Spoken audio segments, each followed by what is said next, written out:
somebody told me that it's kind of hard to take me serious because of this big old head, big old dome.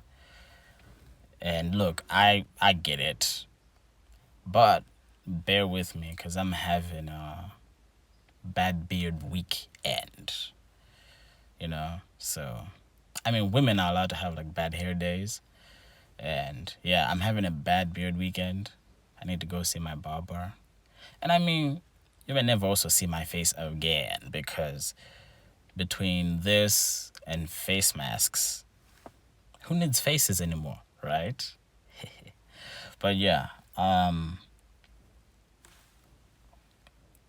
so I don't like waiting for things. And it's not like I'm saying this proudly, like, oh, didn't know short temper. Nah, but I can be impatient, and I'm working on it.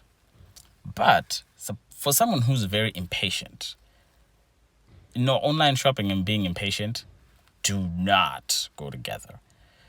And man, it's tough to wait for stuff. So, like, what do you do when you're excited about something and you have to wait for it? And I asked that because there was a time, like, I was waiting for a few packages. It's not like I bought them all at the same time, but with COVID and everything, shipments were held, things weren't arriving as quickly as usual. So during that, right now, like, I don't have a single package. Like, I'm not waiting for a single package. So I feel so free, like, for real. And I'm thinking, do I even like want to buy anything anymore? Because that whole tracking life and you're checking if your package is moving and it hasn't moved in 2 days. Ugh. Yeah, I don't want that. But during this time, though, I was thinking of Abraham. Because, like, in Hebrews 11, it talks about a number of people, and it says they did not receive the promises, but they saw them from afar. And so it's kind of like when you get a notification that, oh, your package has been shipped. You don't have it then, but oh, it's coming. But then I was thinking of Abraham and waiting for his son Isaac. So I'm going to say some figures. Correct me if I'm wrong. Disclaimer, I've not read those passages in a while. So if I'm wrong, let me know. But like, Abraham waited like 25 years for Isaac, right? Like, he was 75 when God told him that, oh, you're going to have a child. And then Isaac was born when he was 100, right? I think. But like, imagine waiting 25 years. So for me, like, when I want something, usually I want it today or the next day. So if you're like waiting for like 2 weeks or like a month, I start thinking about that thing every single day. So I cannot imagine waiting for something for 25 years. So if I was Abraham, if God told me today that, oh, you're going to have a child this time next year, I would start the countdown right now. I'll be like, okay, 9 months from now is when? Okay, cool. And after a month, you expect your wife to be pregnant, right? First month goes by, your wife's not pregnant. Second month, third month, you're like, maybe it was not God who told me that. Or maybe, maybe God lied to me. But like 6 months later, you're like, okay, fine. Maybe 2020 is not my year. Maybe 2021.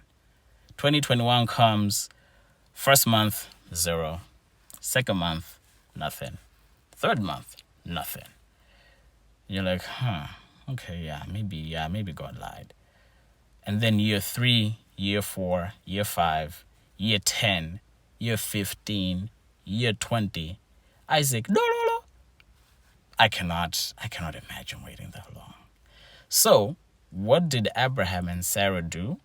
Because they were real people, they did what real people do, which is you go out, get the stuff that you want, and say, oh, thank you, God, for this blessings, And there's a problem because in comes Ishmael. Now, I know like even how Sarah and Abraham treated Ishmael's mother was wrong, and God was not pleased with that. An angel appeared to his mother and all that stuff. But anyway, that's not the point. The point is, you waiting is tough. Like waiting is really tough. And hold on a minute. Waiting is like really tough.